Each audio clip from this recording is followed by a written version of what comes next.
Hi everyone, I'm Mark and this is the Saudi Football Fanatics podcast. Today my partner will be Andras since Jula decided to miss this episode. Hi Andras. Hi everyone. Typical Jula, I can hate him sometimes. Hi everyone, this is András. Welcome to this episode and hope you will enjoy it.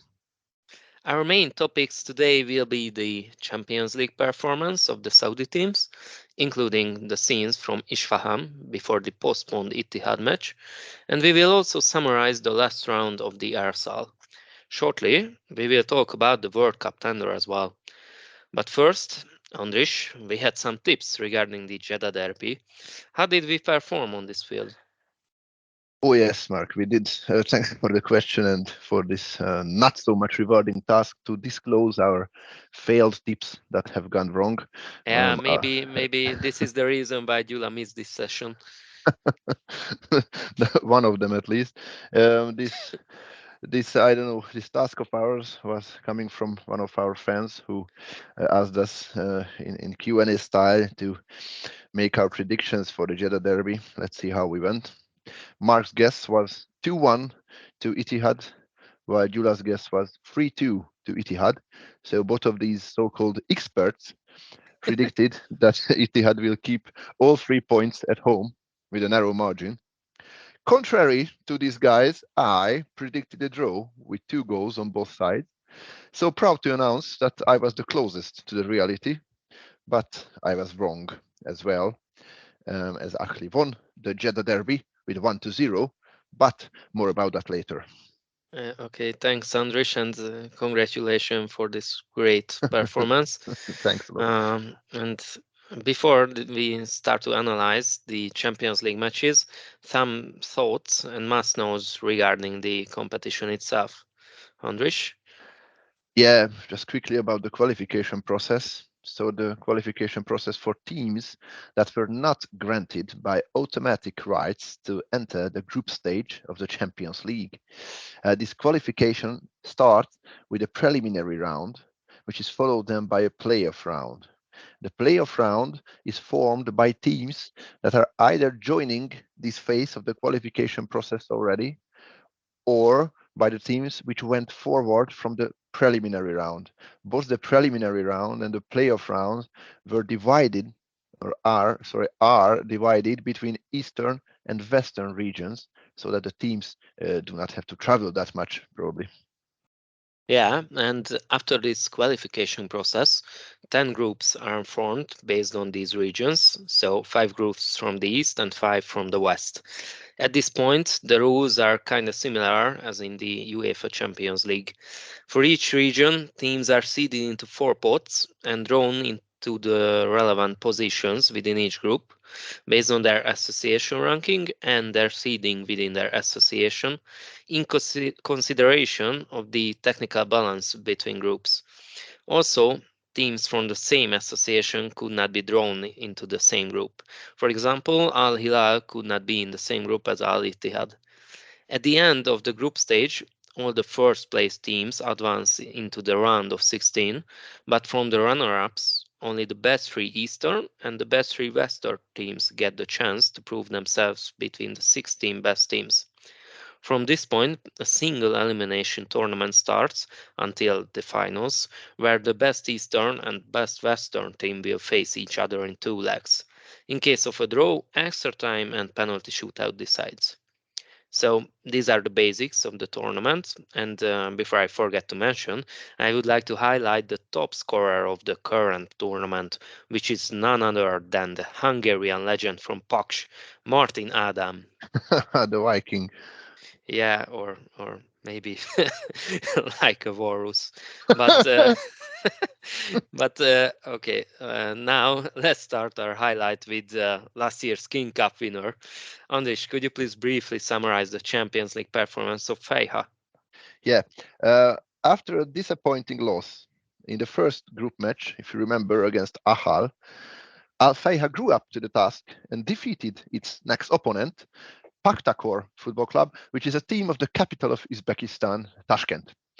It has to be said, though, that the match did not seem like an easy win for Al Feiha, given that Pakhtakor produced much more shots and possessed the ball during the entire match. Actually, the Uzbek team was superior in all the statistical records, apart from the number of goals. Al-Fayha scored twice, both times by the Moroccan international Abdelhamid Sabiri, their star attacking midfielder.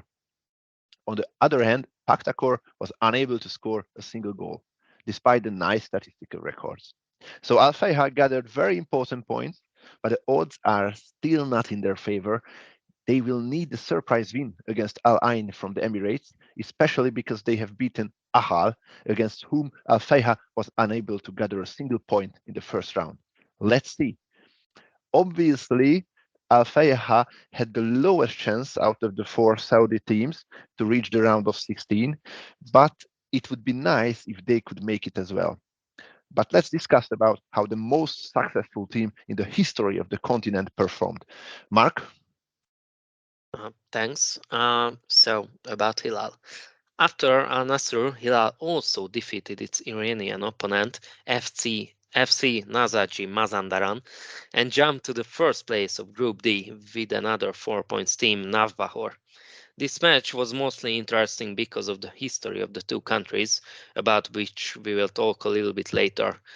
Another important point was that Neymar scored his first goal in Al Hilal. Beyond Neymar, Mitrovic scored again, and Al-Shehri shaped the final result in the 93rd minute, 3-0 to Al Hilal. And what about the other Riyadh team? As I recall, maybe its name is Al Nasr or Oh, something yeah. like that. Your, your recorrection is perfectly correct. The magnificent Al Nasser.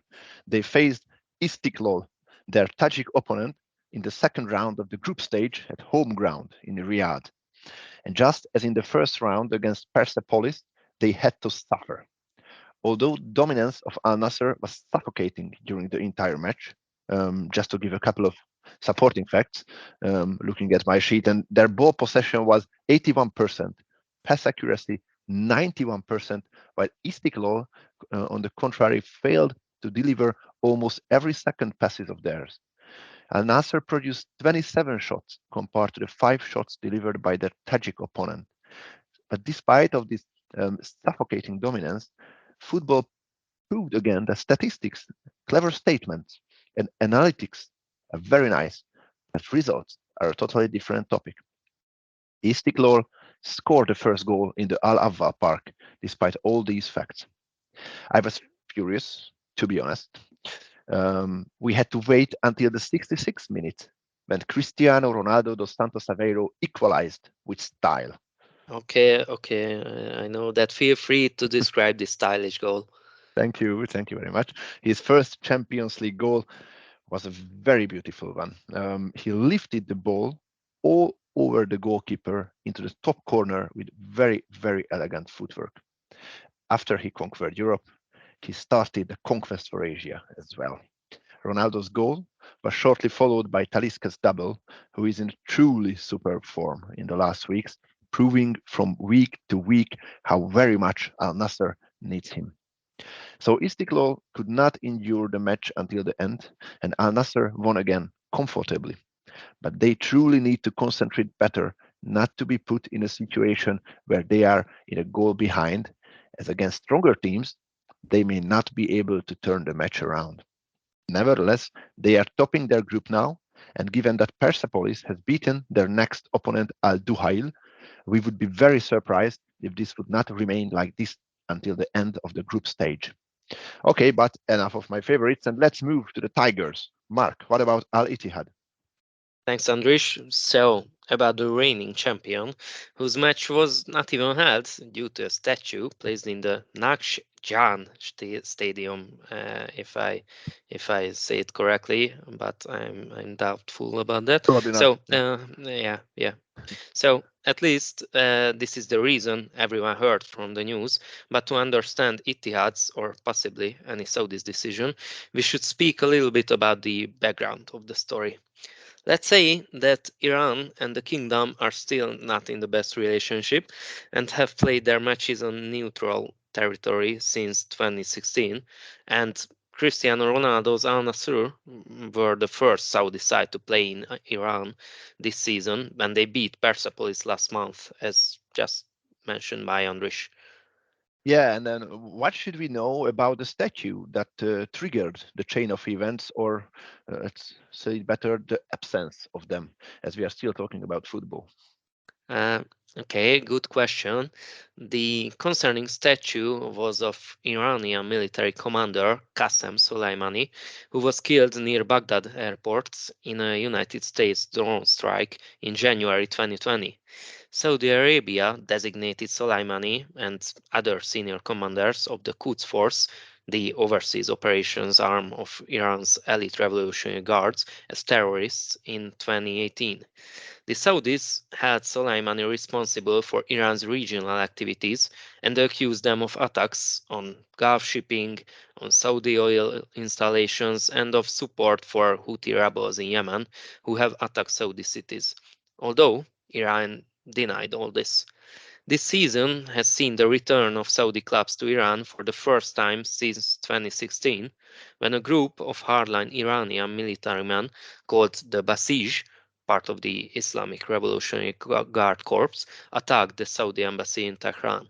After that, teams from Saudi Arabia refused to travel to Iran for any international sports competition, saying their security was not guaranteed. Russian, Russian, Russian, Russian, Russian, Russian! Russian. Russian, Saudi League. And now let's start the summary of matchday 9 of the Russian Saudi League with a big surprise and great comeback. Andrish, exactly what happened at the Al Awwal Park? Not a kind question mark. I, I just want to be silent now and not to talk about this one. Um, but out of my huge respect that I feel for Abha, I will do so.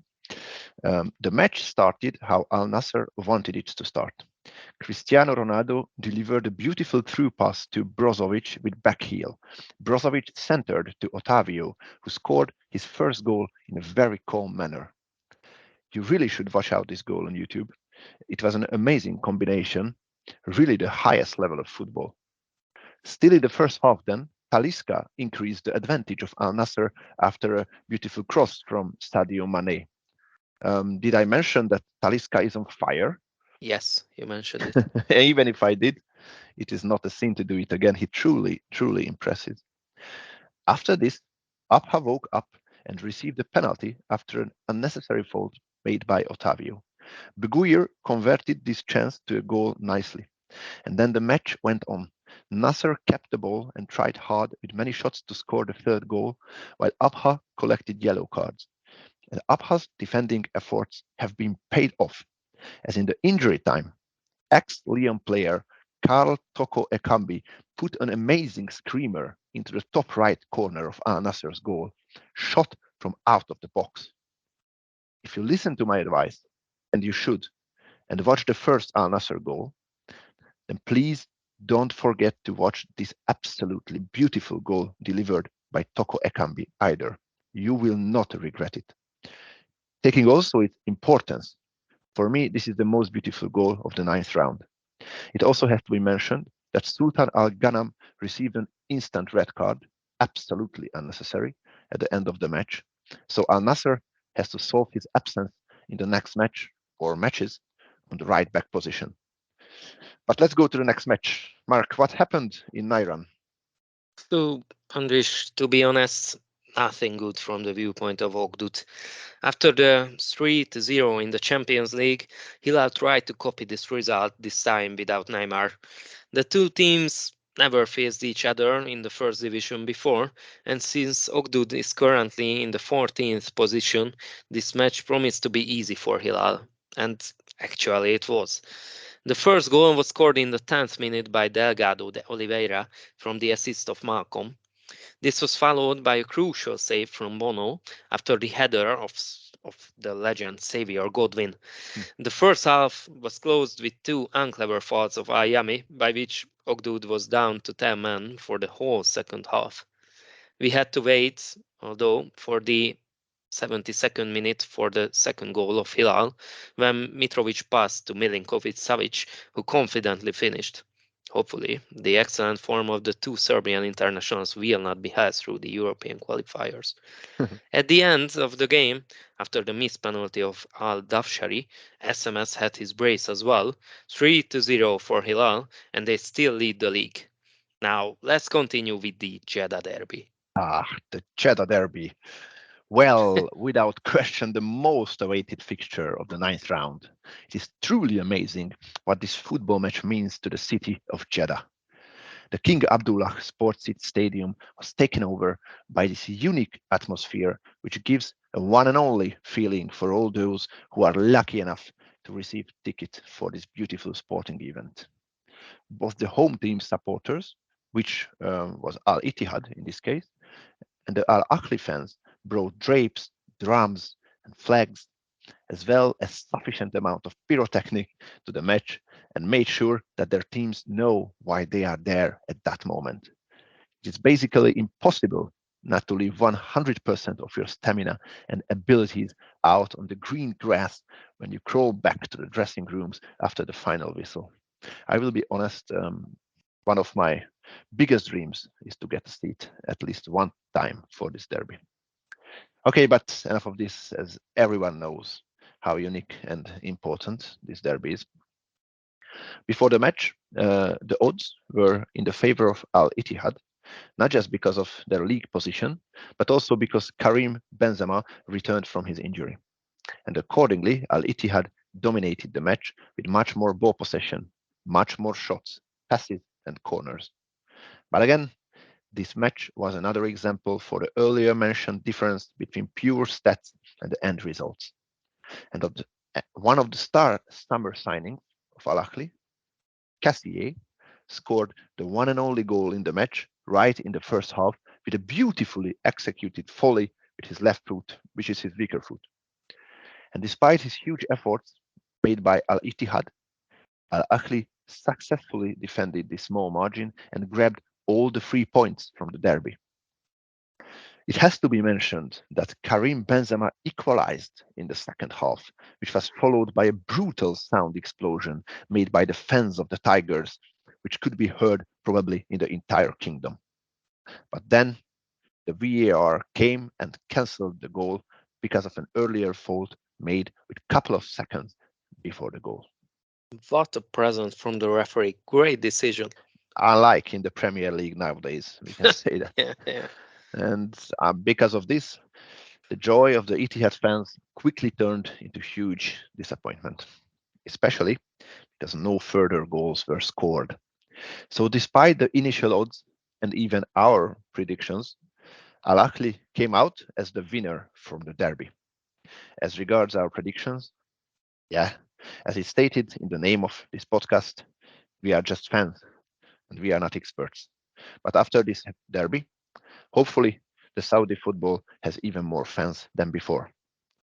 So, as a result of this match, not only Al Nasser, but also Al Ittihad fell behind Al Hilal with 4 points, and Al Ahly secured its position amongst the top contenders.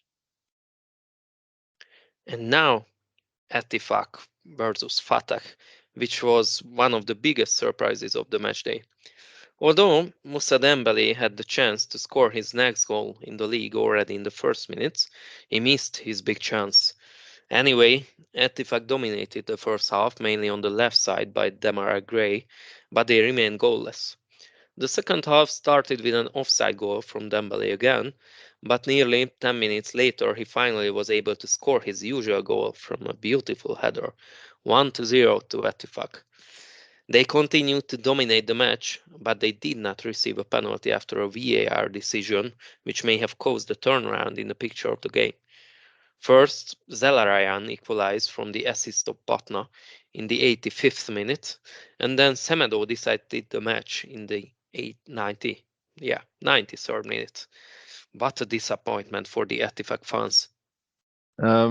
Maybe uh, this can be taken as a sign to finally seal the Lingard deal, isn't it? Yeah, yeah. And this is the right time, Mark, to state that Al Fateh moved up a level, and no one can take the 3 points granted against them. Yeah, they never stop to amaze us, just like another team, just like Tavun.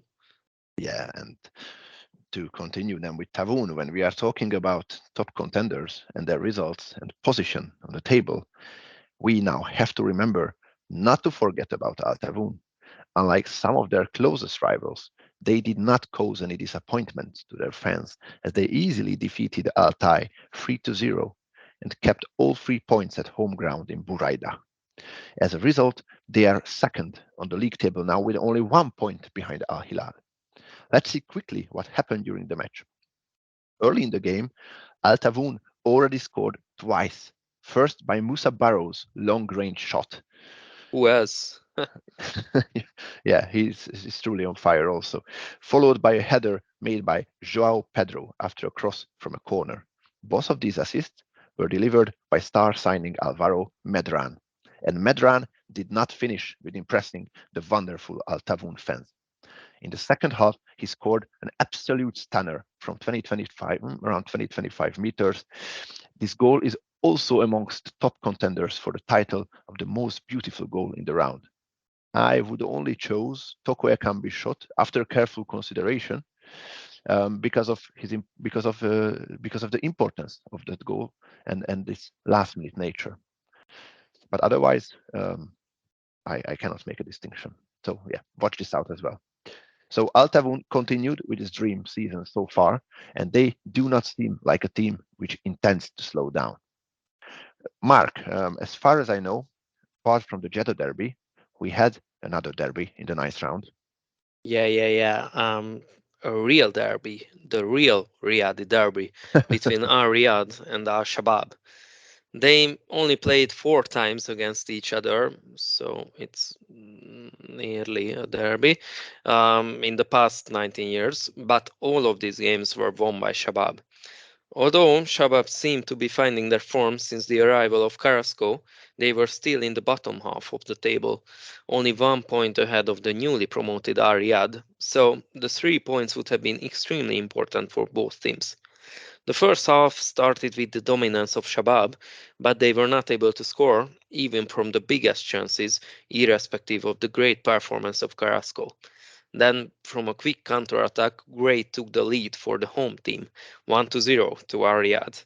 In the extra time of the first half, Al Riyadh was able to score their second goal, but after a right VAR decision, it was taken away since the goalscorer was offside. In the break, Shabab decided to make 3 substitutions, which shortly got its result. In the 53rd minute, Sai scored a beautiful goal from the assist of Carrasco. This goal surely has a chance to win the Goal of the Matchday award, at least on our voting. But this was not over. Riyadh was able to stand up, and after a fantastic counter-attack again, they took the lead. 2-0. Oh, sorry, no, 2-1, of course. And You have and your problems with the numbers, Mark. So. yeah, always the numbers. Yeah, so at the last minutes, as we are getting used to it, Carrasco carried out a corner kick, which resulted in his second assist, as Iago Azevedo dos Santos headed the ball into the net, 2-2. Uh, this time I'm correct with the result, I think, which was the final result as well. After a fantastic derby, a well-deserved point for both teams. Well-deserved, but really not expected, I think. Could this film boost Riyadh's confidence? My first question, and my second question is that is this too early to state that Al Shabaab's Champions League qualification dreams are in very serious danger now? For the first one, I think the answer is yes. Riyadh carried out their counterattacks clinically, and they could have scored more goals, I think. Against weaker opponents, I'm sure that they will gather the 3 points. For the second one, I think the short answer is no. Shabab woke up late and signed Carrasco, their best player, I think, by far, after the third round, as I recall. So they woke up late. they already behind Ittihad with 10 points, and they are not even able to win these kind of matches. These are must-have wins if you want to reach the Champions League spot. Thank you. I agree. Okay, then. Uh, Now, a not so well-deserved point then. To be honest, a weak 0-0, with which Rad remained in the relegation zone, irrespective of the fact that Altai were beaten by Tavun, and Rad had the chance not even for catching Altai, but to come out from the relegation zone as well. Calais had the possibility to leave their bad form behind on home ground and try to be part of the upper table, but they simply did not live with it. If they cannot get them together in the coming round, they may even find themselves in the shadow of the relegation zone. Now, let's continue with the relegation derby. um, Safe to say that this match, Damak versus Hazam, uh, was that one of the fixtures where Al Hazem could have hoped for obtaining all 3 points. Yeah, totally agree. But they were very, very far from that, which is a huge, huge disappointment to them. Damak simply went through Al Hazem with all their force and scored 4 goals without Al Hazem being able to interrupt them in this sequence. Gambian national Hassan Cisse, George Kevin Nkundu from Cameroon, and local Saudi player Ahmad Al Zain also scored, while the fourth goal of Damak was an unlucky own goal scored by Bruno Viana. Al Habashi, who at least scored for Al Hazem in the last phase of the game from the assist of their franchise player Toze, but this was only good for making the final result looking a bit better. All in all, this was a huge, huge blow for Al Hazem, and they are now in a very serious situation. And currently, I cannot see how they will pull themselves out from this hole. If they want to end their hop on, hop off relationship with the RSL, then they will need some changes in their game very soon. On the other side, on the bright side, Damak rose up and occupied the 10th position of the league, taking over even Al Shabab. Now, let's continue with a fixture of mid-table teams, Al Wehda versus Al Feiha. 937 people decided to watch this epic battle in the King Abdulaziz Sports City Stadium. Yeah, finally, I got the numbers right, I think. So, um, this match, this Vegda Feiha, their last 3 encounters were won by Feiha. So the situation in the first half was not different this time either, as the previously mentioned new boy Onyekuru took the lead for Feiha. However, the home team decided not to let Feiha win this time, and Vecta started to put pressure on their opponent, which resulted in an equalizing goal by Jawad El Yamik in the 76th minute, 1-1.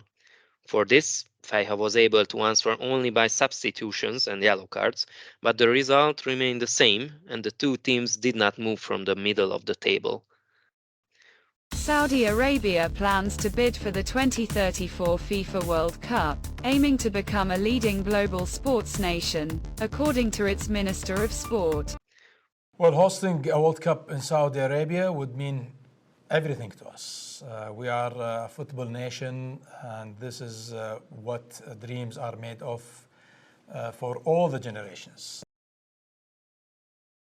So this was the 9th round, but before we say goodbye, some thoughts about the World Cup in 2034 and the role of the kingdom. Thanks, Andrish. So now a little bit about the regulation. So based on the current regulation, once a continent organizes a World Cup, this continent cannot be organized again on the following 2 occasions. It means that Asia, because of the last World Cup of Qatar, is entitled to hold the World Cup in 2034 at earliest. Also, since the next World Cup will be held in North America and Mexico, and the following one on 3, yes, you heard it right, 3 What a joke. continents, yeah. So with South America, Europe, and Africa, it means that only Asia and Oceania beyond Antarctica, of course, would be entitled to organize a World Cup. In theory, at least, because it's just for our listeners, these are our own speculations here, hoping for the successful application of Saudi Arabia. Yeah, because as of now, only the kingdom noted that they want to host the event from Asia as part of the opening and the Vision 2030, what we mentioned before, for which it would be or it could be a final goal from a football perspective. Also, as the news tells, World Cup organized by Australia is starting to take shape, which could be a strong candidate as well. Um, Andrish, what do you think that two World Cups could be held in the Middle East in such a tight time frame? Should we expect another win or from Argentina, maybe?